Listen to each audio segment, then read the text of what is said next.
ঠিক আছে?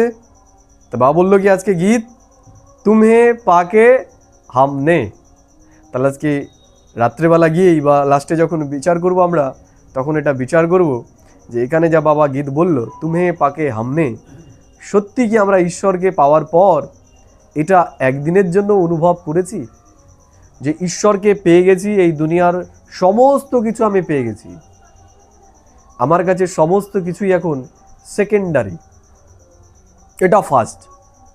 যদি এই দুনিয়ার কোনো কিছুর সাথে কম্প্রোমাইজ করতে হয়, আমি এটাকে কখনোই এর সাথে কম্প্রোমাইজ করব না, এই দুনিয়ার কোনো জিনিসের সাথে। আমাকে যদি রাষ্ট্রপতি প্রধানমন্ত্রীও বানিয়ে দেয়, আমি তাও এটার সাথে কম্প্রোমাইজ করব না। দেখতে হবে যে আমাদের ভেতরে সেই অনুভূতি ক্রিয়া করছে কিনা। যেদিন সেই অনুভূতি ক্রিয়া করবে সেদিন আমরা ব্যক্ত হয়ে যাব। এই ব্যক্ত দুনিয়ার কোনো কিছুর মধ্যে আমরা আর থাকব না। আর এই জিনিসটাই এখন আমাদের মধ্যে ভরতে হবে, আমাদের বুদ্ধিকে আমাদের বোঝাতে হবে। কেউ বোঝাবে না, আমাকে বোঝাতে হবে। ओम शांति।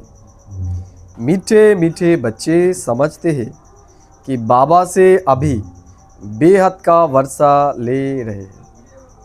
আমরা এক একটা লাইনকে যদি অনুভব করি, কি বললো বাবা? বলছে মিঠে মিঠে বাচ্চে, সে আমাদেরকে কি রূপে দেখতে পাচ্ছে? কি রূপে দেখতে পাচ্ছে? মিষ্টি রূপে। আমরা নিজেদেরকে কি রূপে দেখছি? মিষ্টি দেখছি না তেতো দেখছি? আমার জীবনটাই খারাপ, আমার প্রতিবেশী খারাপ, আমার পরিবার খারাপ, আমার ভাগ্যটাই খারাপ, এটা?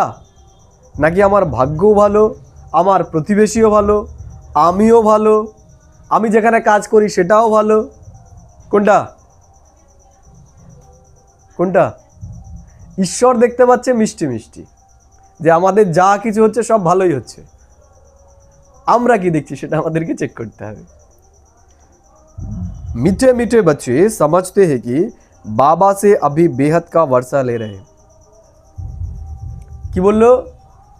দুই ধরনের বর্ষা হয়, একটা হদ আর একটা বেহদ। হদ মানে হচ্ছে পটকা বম, ওই পটকাবাজি হয় না, লঙ্কাবাজি, ওই রকম, ওই ফাটবে একটুখানি আওয়াজ হবে, এই জায়গায় শেষ। আর বেহদ মানে কি? যেটা নিউক্লিয়ার বম, নিউক্লিয়ার, পরমাণবিক। পরমাণুকে দেখা যায়? পরমাণুকে তো খালি চোখে দেখা যায় না, তাই না? যেই জিনিস দেখা যায় না সেই জিনিসের শক্তি তত বেশি। আর এই লঙ্কাবাজিকে দেখতে পাচ্ছি আমি, এর বারুদকেও আমি দেখতে পাচ্ছি, তো এটাতে যে বিক্রিয়া হবে সেটা অল্প একটুক্ষণের জন্য। কিন্তু নিউক্লিয়ার বোমা সে মহান শক্তিধর, একটা দেশ উড়িয়ে দেবে। তা বাবাও বলছে যে এই যে যেগুলোর আমরা ভ্যালুয়েশন করছি, যেগুলোর পেছনে আমরা শুনছি, সেগুলো হচ্ছে সব হদের প্রাপ্তি। এই দুনিয়া যে যতদিন চলবে, যা কিছু করছি, ইনকাম যাই করছি, মান বলি, সম্মান বলি, এই দুনিয়াতে যাই আমি অর্জন করছি, সেগুলো এই দুনিয়াতেই শেষ হবে। কিন্তু ঈশ্বর যেগুলো দিচ্ছে সেগুলো কি? সেগুলো কি হবে বলো? সেটা হচ্ছে বেহদের প্রাপ্তি। সেটা শুধু এই জন্ম নয়, 21 জন্ম আমাদের সাথে চলবে। এই জন্য বাবা বলছে মিঠে মিঠে बच्चे समझते हैं कि बाबा से अभी बेहद का वर्षा ले रहे हैं। সত্যি সত্যি সত্যি সত্যি আরেকবার পড়ি লাইনটা। মিঠে মিঠে बच्चे समझते हैं, আমরা মনে করি, কি মনে করি? বাবা সে अभी बेहद का वर्षा ले रहे हैं। সত্যি আমরা এটা রিয়েলাইজ করছি যে বাবার কাছ থেকে এখন আমরা এই যে বসে রয়েছি, এখন আমরা আমাদের বেহদের ইনকাম করছি। এটা এই যে যেটুকু সময় আমরা 1 ঘন্টা 1.5 ঘন্টা দিচ্ছি, এটা আমাদের বিশ্বের মালিক বানাতে চলেছে। রিয়েলাইজ করছি আমরা? সত্যি সত্যি করছি? ওই 500 টাকা যখন চকচকে হাতে পাচ্ছি তখন তো বেশ আনন্দই হচ্ছে, বাহ এতক্ষণ এই 8 ঘন্টা কাজ করলাম, 500 টাকা পেলাম, খুশি হচ্ছে আমাদের। তো এই যে 1 ঘন্টা আমরা রয়েছি বা সময় দিচ্ছি, এটাতে যে আমাদের প্রাপ্তিটা হলো বা প্রাপ্তি হতে চলেছে, সেটা কি আমরা সত্যি রিয়েলাইজ করছি যে এতে আমাদের কতটা ইনকাম হচ্ছে? বাবা বলছে আমরা নাকি বুঝে গেছি, চেক করতে হবে যে বাবা আমাদের সন্তুষ্ট করার জন্য এটা বলছে না তো যে আমরা বুঝে গেছি। সত্যি কি আমরা বুঝেছি কি না যে সত্যি আমরা বেহদের কামাই করছি এখন, সেটা আমাকে নিজেকে নিজে চেক করতে হবে।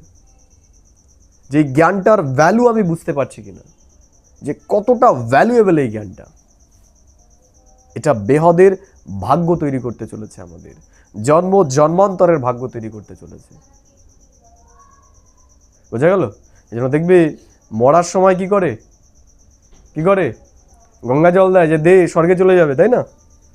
তাই গঙ্গা জলের 1 বিন্দুকেও তারা কি করে, অনেক ভ্যালুয়েবল মনে করে যে এই 1 বিন্দু তাদের স্বর্গে পাঠিয়ে দিতে পারে। তাই ঈশ্বর কি বলছে, ওই জল নয়, এই যে তোমরা ঘটি ভরে খাচ্ছ এখন, এই 1 ঘন্টা ঘটি ভরে গেলে এই ঘটি ভরার 1 বিন্দু কেউ যদি পায়, তার কানে যায়, তাহলেও সে স্বর্গে চলে যাবে, ত্রেতাতে চলে যাবে অন্তত। আর তোমরা তো ঘটি ভরে ভরে পান করছো, 1 ঘন্টা ধরে শুনছো, তাহলে তোমরা কি হতে চলেছ? তোমরা তো এই 1 ঘন্টা শুনে, একদিনে 1 ঘন্টা শুনেই সাহুকার হতে চলেছে। এতটা ভ্যালুয়েবল এই জ্ঞান, সেটা কি আমরা সত্যি রিয়েলাইজ করছি? সেটা আমাদের চেক করতে হবে। बाबा बोलছেন, बच्चे कहते हैं कि बाबा आपकी श्रीमत अनुसार हम आपसे फिर से बेहद का वर्षा पा रहे हैं। কার মত এটা? এটা ঈশ্বরের শ্রীমত। ঈশ্বরের ভ্যালুয়েশন সেট করছে। যেমন ক্রিপ্টোকারেন্সির নাম শুনেছে কেউ? ক্রিপ্টোকারেন্সি, এটা তো চোখে দেখা যায়, ওটা দেখা যায়? ভ্যালু কত? শুভদা, ভ্যালু কত বলে দাও? যখন তৈরি হয়েছিল তখন দাম কত ছিল? এখন কত? এখন প্রায় বিটকয়েনের দাম 1 কোটি টাকা, প্রায় 90 লাখ বা 1 কোটি এরকমই কিছু হবে। 1 কোটি এখন বিটকয়েনের দাম, একটা বিটকয়েনের দাম 1 কোটি। যখন তৈরি হয়েছিল তখন এর ভ্যালুয়েশন কিন্তু এত ছিল না, 1000 টাকা মতো ছিল। কিন্তু সেটার কোনো ফিজিক্যাল রূপও নেই, মানে এই যে 500 টাকার নোটটা যেমন তুমি হাতে ছুঁচ্ছ, ওটাকে ছুঁতেও পারবে না। তাহলে দেখো, যেই জিনিস যত সূক্ষ্ম, সেই জিনিসের ভ্যালুয়েশন তত বেশি। তাহলে ঈশ্বর এই যে ক্রিপ্টোকারেন্সি, মনে করো এই যে গুপ্ত কারেন্সি আমাদেরকে দিয়েছে, গুপ্ত কারেন্সি, এই গুপ্ত কারেন্সির মূল্য আমরা নিজেরাও বুঝতে পারছি না, দুনিয়ার মানুষ তো জানেই না। বুঝতে পারলে?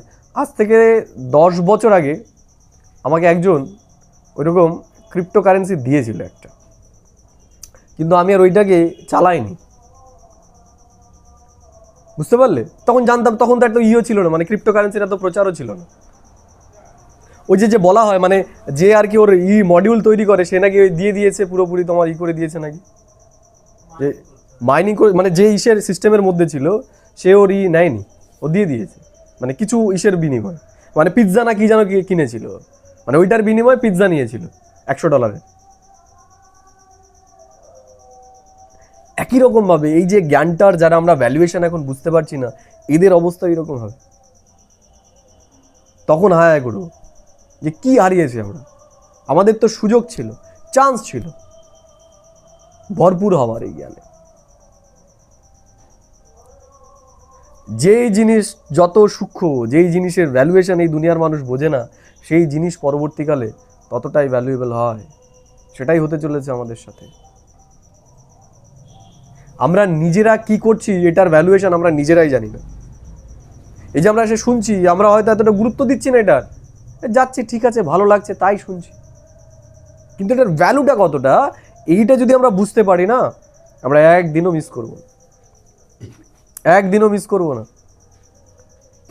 দেখো, আমাদের যদি চাকরি করতে হয়, আমরা কোথায় কোথায় চলে যাচ্ছি কি যাচ্ছি না? কারণ সেখানে আমরা ভ্যালুয়েশনটা বুঝতে পারছি, দেখতে পাচ্ছি। সব কিছু নির্ভর করছে ভ্যালুর উপর, যে আমরা সেটাকে কি মনে করছি। যেখানে ভ্যালু আছে সেখানে আমাদের বুদ্ধি যাবে। এটার ভ্যালুয়েশন তো ঈশ্বর বুঝতে পারছে যে এই যে আমরা ঈশ্বরীয় জ্ঞান প্রাপ্ত করছি এটার ভ্যালু কতটা, কিন্তু আমরা যারা শুনছি আমরা এর ভ্যালুটা কতটা বুঝতে পারছি এটা আমাদের নিজেকে নিজে প্রশ্ন করতে হবে এখন। ঠিক আছে, এটা হচ্ছে আমাদের বেহদের প্রাপ্তি আমরা এখন করছি, এটা জন্ম জন্মান্তর আমাদের সাথে চলবে, এই জ্ঞানই আমাদেরকে সাহুকার বানাতে চলেছে।